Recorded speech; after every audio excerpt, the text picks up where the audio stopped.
नमस्कार प्यारे बच्चों, आप सबका एक बार फिर से हिंदी कक्षा में स्वागत है। आइए हम लोग अध्ययन कर रहे थे राम लक्ष्मण परशुराम संवाद का। इस कविता को पढ़ने से पहले ज़रा इस तस्वीर पर गौर कीजिएगा, इस तस्वीर को ध्यान से देखिएगा। यहाँ पर राम है, लक्ष्मण है, ये परशुराम जी है और ये धनुष शिव धनुष है जो टूटा हुआ है, और ये राजा जनक है और ये गुरु विश्वामित्र जी हैं। अब देखिए परशुराम जी को देखिएगा। एक वृद्ध हैं, एक बूढ़े व्यक्ति हैं। इनके हाथ में देखिए फरशु है। फरशु होता है एक वेपन, एक हथियार जो कुल्हाड़ी की तरह है, और धनुष बाण भी इनके पास है, और ये राम लक्ष्मण हैं। अब देखिए यहाँ पर इन तीनों के बीच के संवाद को बताया जा रहा है, राम लक्ष्मण और परशुराम। इन तीनों के डायलॉग, इन तीनों के संवाद यहाँ पर बताए जा रहे हैं। तो आइए अब देखते हैं। हमने जाना था कि परशुराम के क्रोध का कारण था कि उनके गुरु शिव के धनुष को तोड़ा गया था, जिसे वे अपने गुरु का अपमान मानते हैं, और उस गुरु के अपमान करने वाले को दंड देने के लिए वे इस सभा में आते हैं, इस स्वयंवर में आते हैं। अब आइए देखिए राम लक्ष्मण परशुराम संवाद। इसको ध्यान से सुनिएगा, ध्यान से समझिएगा। परशुराम के क्रोध को शांत करने के लिए राजा राजा दशरथ जनक ने बहुत प्रयास किया, लेकिन वे शांत नहीं होते। उनका क्रोध और उग्र हो जाता है और बढ़ जाता है, और परशुराम को आते देखकर वहाँ पर उपस्थित सभी राजा थर थर कांपते हैं। इसका कारण हमने जाना था कि परशुराम ने कई बार राजाओं को मार डाला था, इसलिए वहाँ पर उपस्थित सभी राजा जो है अपने मौत से भयभीत हो जाते हैं कि कहीं परशुराम उन्हें मार ना डालें। परशुराम के इस क्रोध को शांत करने के लिए अब यहाँ पर देखिएगा राम के शब्द हैं। राम बड़े विनम्र से, बड़े हम्बल, बड़े पोलाइटली होकर परशुराम के क्रोध को शांत करते हुए कहते हैं, हे नाथ, हे परशुराम जी, हे मुनिवर, शंभु धनु भंज निहारा। शंभु धनु मतलब शिव का धनुष, भंज निहारा तोड़ने वाला। हे नाथ, हे मुनिवर, शिव के धनुष को तोड़ने वाला, होई कोई एक दास तुम्हारा। होई मतलब होना, को मतलब कोई, एक दास तुम्हारा, दास मतलब सेवक तुम्हारा।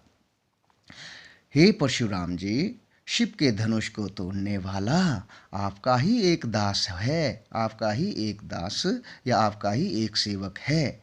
आयसु कहा कहूँ किन मोही। आयसु कहा होता है आज्ञा दीजिए, आज्ञा देना, आज्ञा दीजिए। किन मोही मुझे, कि मुझे आज्ञा दीजिए, हे मुनिवर, मुझे आज्ञा दीजिए कि मैं आपकी क्या सेवा कर सकता हूँ। यहाँ पर ध्यान देना बेटा, यहाँ पर परशुराम के क्रोध को शांत करने के लिए राम के जो शब्द है, राम के अंदर जो सहनशीलता है, राम जो है अपने से बड़ों का, मुनि का सम्मान करते हैं, वो बहुत ही हम्बल है। इसी बात को देखिएगा, उनके अंदर वीरता का तनिक भी घमंड नहीं है। अगर वीरता का घमंड होता तो वो कहते कि ये धनुष मैंने तोड़ा है, लेकिन यहाँ पर उनके इस स्वभाव से पता चलता है कि बहुत ही वे शांत स्वभाव के हैं, बड़ों का सम्मान करने वाले हैं और वीर भी हैं।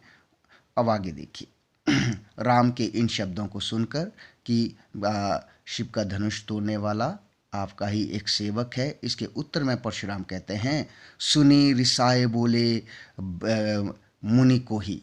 इन शब्दों को सुनकर, राम के इन शब्दों को सुनकर परशुराम बड़े क्रोध से भर जाते हैं, बड़े क्रोध में आ जाते हैं और क्रोधित होकर कहने लगते हैं, सेवकु सो जो करे सेवकाई। कि राम, सेवक तो वो होता है जो सेवा करता है। अरि करनी करी करी लड़ाई। अरि करनी करी मतलब शत्रुता, दुश्मन, करी लड़ाई, करी मतलब करना, लड़ाई मतलब लड़ाई या युद्ध। परशुराम कह रहे हैं कि जो शत्रुता की तरह काम करता है, जो दुश्मन की तरह काम करता है, उससे केवल लड़ाई की जाती है, उससे केवल युद्ध की जाती है। सुनो राम, जे ही शिव धनुष तोड़ा। सुनो राम, जिसने भी, जे ही मतलब जिसने भी, शिव धनुष मतलब शिव धनुष, तोड़ा मतलब तोड़ा। सुनो राम, जिसने भी शिव के धनुष को तोड़ा है, वह सहस्र बाहु सम सो रिपु मेरा। वह सहस्र बाहु के समान, रिपु होता शत्रु, वह सहस्र बाहु के समान मेरा शत्रु है। मोरा होता है शत्रु। सुनो राम, जिसने भी शिव के धनुष को तोड़ा है वह सहस्रबाहु के समान मेरा दुश्मन है। हमने सहस्रबाहु की घटना को पढ़ा था कि उन्होंने जो है कामधेनु गाय को ऋषि के आश्रम से ले गए थे। तो जब वे वापस मांगने लगे तो उन्होंने देने से इनकार किया और युद्ध हुआ तो सहस्रबाहु को परशुराम ने मार डाला। तो हमने देखा था कि इसलिए वह कह रहे हैं कि सहस्रबाहु के समान वो मेरा दुश्मन है। सो बिलगाव बिहाई समाजा, इसलिए इस राजसभा से वो अपने आप को अलग कर दें। यहाँ पर देखिए बिलगा होता अलग, बिहाई होना, समाजा मतलब समाज। यहाँ पर जो सभा है, यहाँ पर बैठे राजा हैं, इसलिए इस सभा में वह व्यक्ति जिसने मेरे गुरु शिव के धनुष को तोड़ा है वह अपने आप को अलग कर दे। नाते मारे जाए सब राजा, नहीं तो अन्यथा वरना यहाँ पर जितने भी राजा बैठे हैं सभी मारे जाएंगे। ये धमकी मिलती है, ये उस व्यक्ति को मारने की धमकी दी जा रही है जिसने शिव के धनुष को तोड़ा है। अर्थात राम को जो है शिव के धनुष को राम ने शिव के धनुष को तोड़ा था, उसे ही ये धमकी मिल रही है। अब आप देखिए, अब प्रवेश हो रहा है लक्ष्मण का। अब लक्ष्मण का प्रवेश हो रहा है।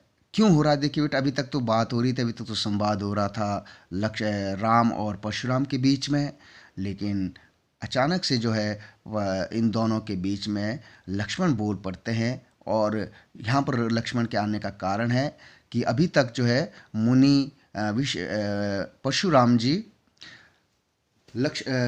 गुरु के धनुष को टूटने पर बहुत क्रोधित है और तोड़ने वाले का अपमान कर रहे हैं, यानी कि राम का अपमान कर रहे हैं और उसे अपना शत्रु कह रहे हैं और उसे मारने की धमकी दे रहे हैं।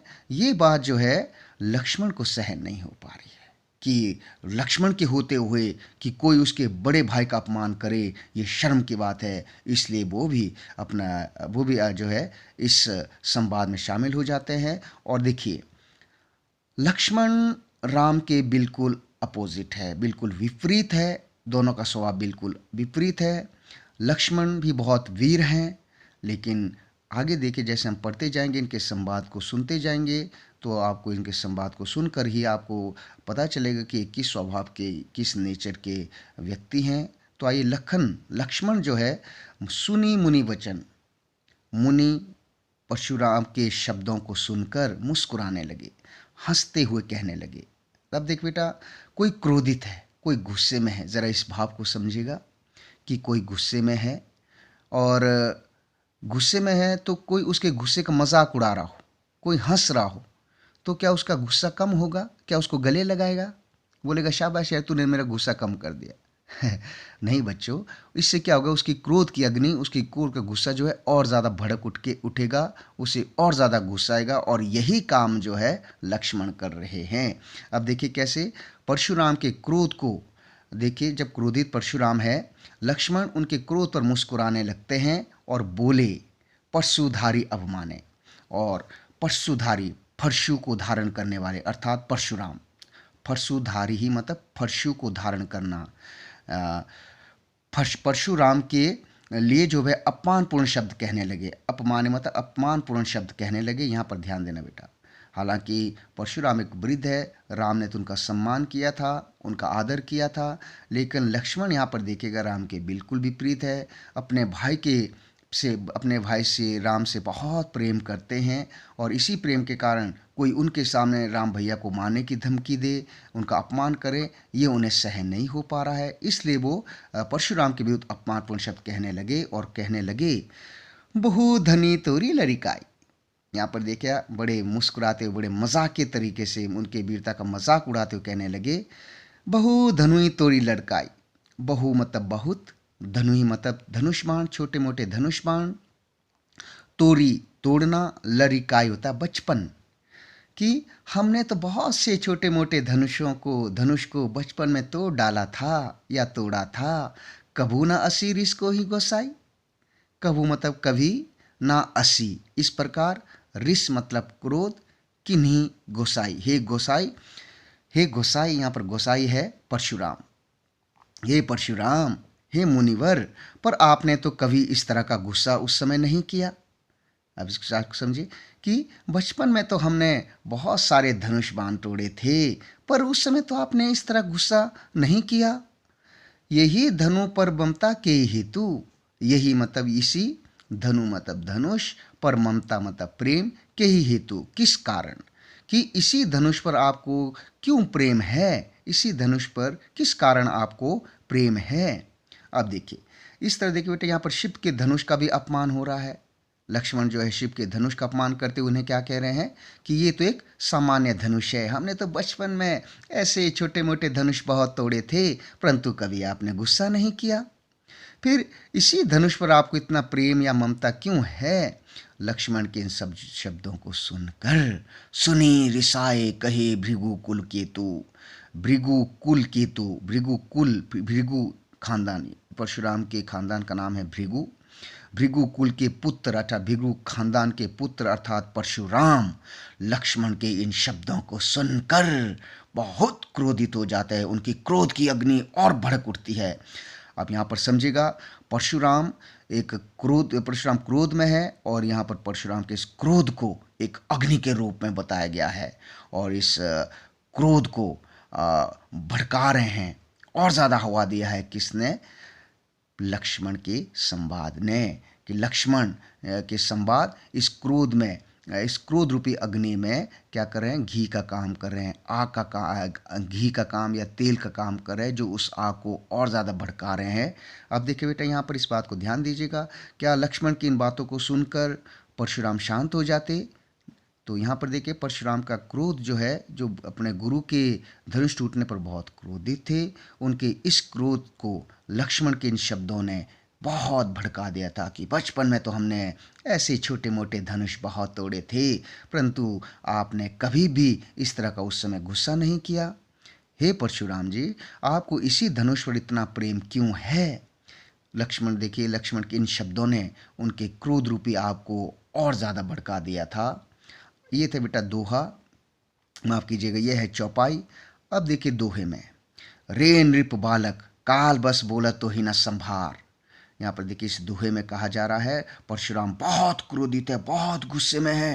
रे नृप बालक, रे नृप बालक मतलब हे राजकुमार, काल बस मतलब मौत के वश में, मौत के वश में होने के कारण तू ही ना संभाल, तुम अपने ज़बान संभाल कर नहीं बोल रहे हो, तुम सोच समझ कर नहीं बोल रहे हो। अब इसको समझिएगा, परशुराम कह रहे, देखिए इनको कहते हैं धनु ही सम, धनु ही सम, छोटे मोटे धनुष के समान, त्रिपुरारी धनु, त्रिपुरारी का मतलब तीन पुर के या तीन लोगों के स्वामी अर्थात शिव के धनुष, धनु मतलब धनुष, त्रिपुरारी मतलब शिव के धनुष को तुम एक सामान्य धनुष के समान समझ रहे हो।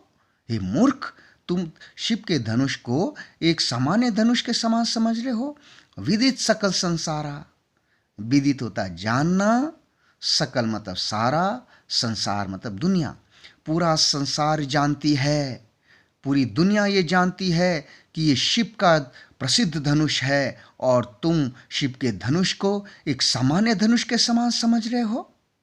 सम मतलब समान, तो यहाँ पर सम है बेटा, यहाँ पर कौन सा अलंकार होना चाहिए, यहाँ पर कंपेयर किया जा रहा है, शिव के धनुष का कंपेयर यहाँ पर एक सामान्य धनुष के समान किया जा रहा है, तो यहाँ पर कौन सा अलंकार होना चाहिए, जहाँ पर तुलना की बात होती है वहाँ पर अलंकार होता है यस उपमा अलंकार, यहाँ पर उपमा अलंकार है।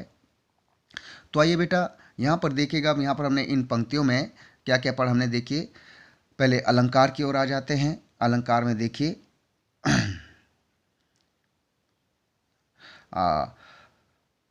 यहाँ देखिए का यहाँ पर रिपीट हो रहा है, वर्ण रिपीट हो रहा है, देखिए का, देखिए तीन का है, का, कह, कहिन, किन, तो यहाँ पर है अनुप्रास अलंकार।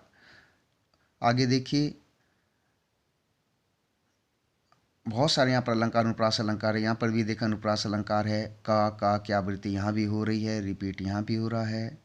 और उसके बाद देखिए सहस्र बाहु सम सो रिपु मेरा, यहाँ पर भी देखिए सम का प्रयोग हुआ है।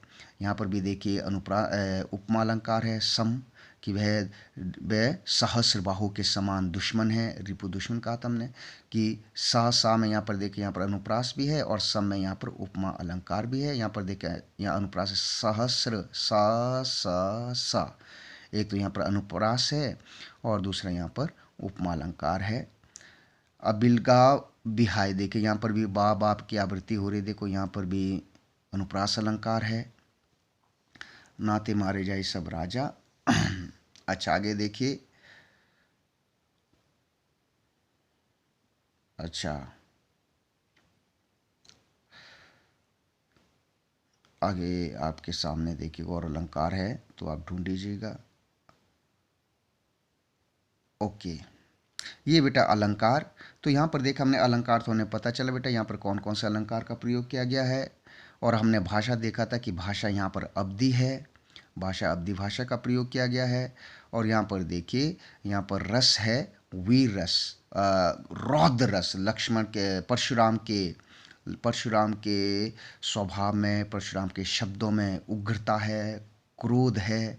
तो यहाँ पर है रौद्र रस, परशुराम में है रौद्र रस। और दूसरी तरफ देखिए, राम में है शांत रस। राम जो है बहुत शांत है, बहुत पोलाइटली है, बहुत विनम्र है। और दूसरी बात लक्ष्मण में देखिएगा, लक्ष्मण यहाँ पर उनके वीरता का मजाक उड़ा रहे हैं। तो यहाँ पर उन्होंने, यहाँ पर व्यंग्य है तो यहाँ पर हास्य रस भी है। उनकी वीरता का मजाक उड़ा रहे हैं और कह रहे हैं कि हमने तो बचपन में ऐसे छोटे मोटे धनुष बहुत तोड़े थे, तुम इस धनुष पर इतना प्रेम क्यों है, तुम्हें इस धनुष पर इतना प्यार क्यों है, पर बचपन में आपने कभी इस तरह आकर गुस्सा नहीं किया। इस तरह उनके यहाँ पर वीरता का यहाँ पर मजाक उड़ाया भी जा रहा है। तो ये था बेटे जो हमारा पहली पंक्तियाँ राम लक्ष्मण परशुराम संवाद की। आशा करता हूँ आप लोग इसको अच्छी तरह से समझ गए होंगे। धन्यवाद।